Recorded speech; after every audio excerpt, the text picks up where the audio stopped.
Just a little recap about yesterday or last night. I think probably the biggest thing that we focus on is that we didn't get the job done. It's a great time to get their attention in terms of the details that we've got to take care of. Obviously, they played very hard with relentless effort. For the most part, tackling was very good. We had a couple of missed tackles that in key situations that we've got to get rectified. I think the biggest thing we've got to do is we've got to take it to the next level. We've got to make sure that we understand the standard is higher than what level we played at. And not so much in terms of effort, not so much of all the things that somebody might look at watching the game and say, but little technical things, technique things in certain situations of hand placement, foot placement, those kind of things. Communication, we've got to keep raising the bar in terms of our communication, and they bought into that, and so. Which they always do, but I think the big storyline for us is, when at the end of the day, and regardless of how it's perceived that you play, good, bad, or indifferent, the reality of it for us as coaches and the players in the room is that this is a long season.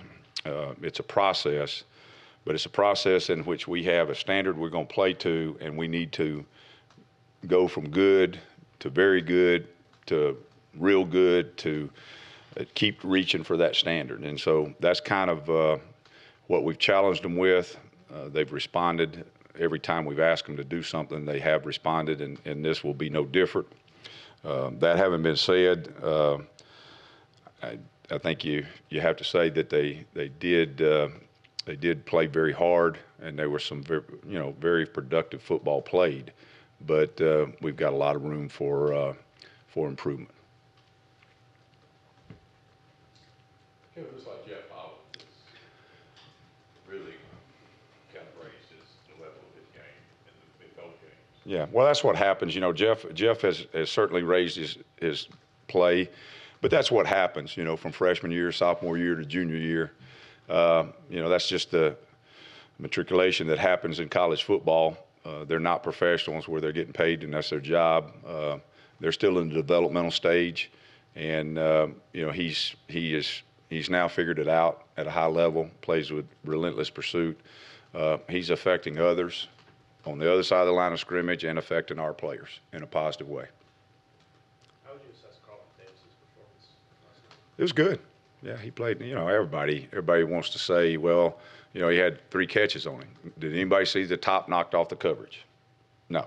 All right. They threw a lot of balls. And I think they caught 2 on him, and he had a PI on 1. But they were contested throws. He was there, and he was contested. And he was fighting. That's a hard position to play, and a very hard position to play. And when you've got a accurate quarterback and good receivers, they're going to catch some. The key to it is, I don't think anybody can say they saw his man wide open. I don't think anybody can say that they saw his guy running down the field uncovered. There wasn't no question who had the coverage, because he was right there. When they scored their second touchdown, you guys shut them down once again. Just talk a little bit about the adjustments you guys made throughout the game to kind of adjust to what they were doing, because they were throwing a lot of stuff at you. Well, there was a lot of offense, in terms of what they did. I think probably 2 things, and you mentioned that score after drive. There's 2 things that happen uncharacteristic for us, and we've had, we covered it today again. But you don't let people score at the end of a half and the beginning of a half. You just don't let that happen. And we were pretty stingy most of the night, but it happened in those 2 occasions. We had made some adjustments at halftime. They made some adjustments. They did hit the play. And I think there was a penalty in that drive. I think a penalty and they hit a play. And then we had a little misfit on a counter, and then missed a tackle. And you can't have a misfit and missed tackle on the same play.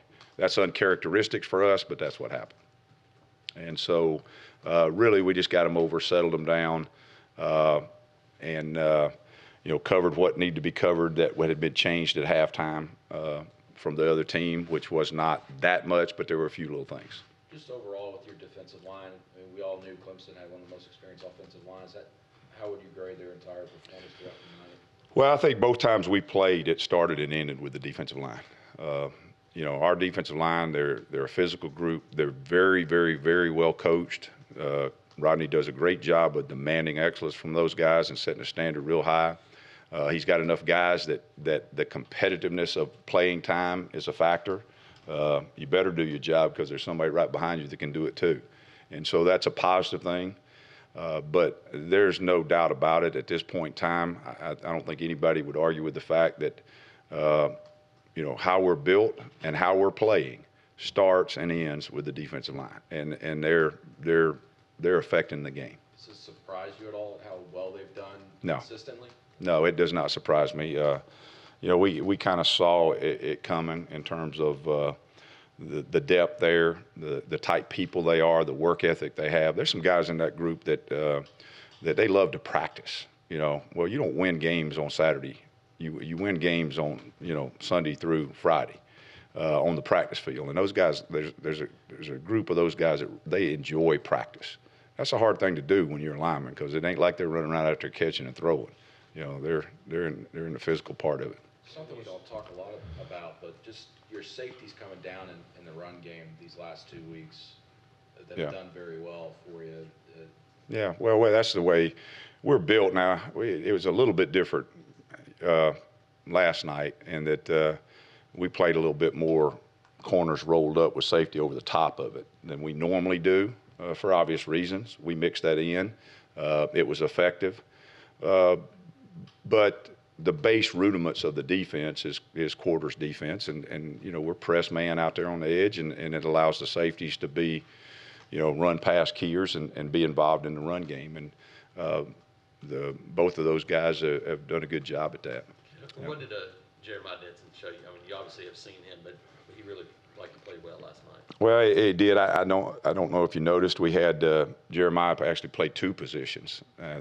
The layman probably wouldn't notice it, but he played star and money on third down, played the money position. So he played two positions when we had 6 DBs out there.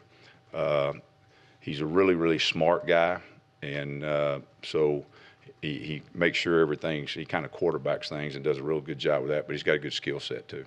Kevin, you emphasized turnovers in the summer, and Right. you got 2 plays last night where your defensive player just took the ball away. Right. Are you pleased with what you're seeing on that front? Well, I mean, yes, we're pleased it happened, and it's kind of, it's contagious. They see what that does and how, when you get a turnover at the 10-yard line, and I think the other one's right at the 50-yard line, and it was both strips. I mean, they just stripped the ball out, pulled it out, and we've emphasized that more than you can imagine, and you keep waiting for it to come, and it's finally come. Now we hope it comes in large bunches because that was, you need that. You need that in this league. Can you talk about Dontavius Russell this season? Is he developing like you hoped? And Derek Brown moving in full-time to tackle, how's he doing? Well, Dontavius is a guy that he does his job. He's one of those guys that, at the end of the day, you may look at the stat sheet and he may not be in the top 5 or 6, but then you go in and look at the grade sheet in terms of doing his job continuously play after play, and he's one of those guys that he's very, very consistent in doing his job. Derek has done well moving inside, and so, I mean, he's a big, powerful guy, still young, but he's got the skill set to be special. You said last week that Nick Hill really affected the line of scrimmage. How did you see it progress from week 1 to week He looked a little bit more comfortable there. I think probably the biggest thing that was noticeable was the pass rush, but for obvious reasons. I mean, the week before there were very few passes. They were play action passes. You know, I think seeing him rush the passer in a drop back pass game, you can see that he brings something to that. Kevin, you've done this for 37 years. You've seen it before where if an offense is kind of struggling and defensive players might look at off the offensive players and say, you guys have got to pick it up. Yeah. How do you control that possible division among players, and is it something you have to think Well, you know, first of all, when you look at it from a team thing, you know, coach does a really good job of making sure that, you know, we're all on the same page in that regard. But from a defensive standpoint, and our contribution to that is that we're kind of like first responders. You know, we're trained and built that way. We don't look at the scoreboard. We don't worry about when we play and what time we play and who we're playing. And we've kind of built it that way in that we just have a mindset of, hey, just put the fire out and play as hard as you can, control what you can control, and play the next play. We're built that way. And although, you know, there's emotions involved in games, and obviously when you're not successful, there's frustration. But these guys we've got really good leadership. They're not put together that way. They understand it's a team game, and you know, most of you will know this at any point in time in the year. There's ups and downs for any phase of the game. Any phase of the game, there will be a day when, you know, the offense is lighting up the scoreboard, and you're going to be standing up there and saying, "What happened to the defense?" I mean, that's just the way it is in sports. And so if you build it to make sure that team camaraderie and the understanding of that, you build it before, not when it happens. Those kind of things are talked about in the teaching lessons, spring practice, summer, fall camp, so that when it happens, it's not like, oh, well, how am I supposed to react? They already know how they're supposed to react. Keep fighting and play. Deshaun Davis doing pretty well. I know he was tweeting out that he feels very, very good, feels fine. In terms of? Well, he came off the field in the fourth quarter. Yeah, well, he was out there today and looked fine. So I don't normally comment on injuries, but I can comment on that because I saw him out there today. You know anything about Mercer yet? I know it's very Yeah, I've for whatever reason I couldn't sleep last night, and so when you can't sleep and you coach, you watch tape, and so I watched tape, graded the film on the way back last night, and then watched some of them on the way back last night, and then obviously got up this morning and started watching them. So I've seen both games this year and 4 games into last year. What do they do well offensively? Well, the quarterback is a young guy, but he's an effective thrower. They've got some receivers that can knock the top off the coverage, and he's got the arm to get it to him. I mean, he's an effective passer now. They do run it. They're a little bit multiple in their scheme. Formation-wise, they're a lot like what we just played and our offense formation-wise. But they can throw it around. You guys good? Thanks, guys. Yeah, appreciate it.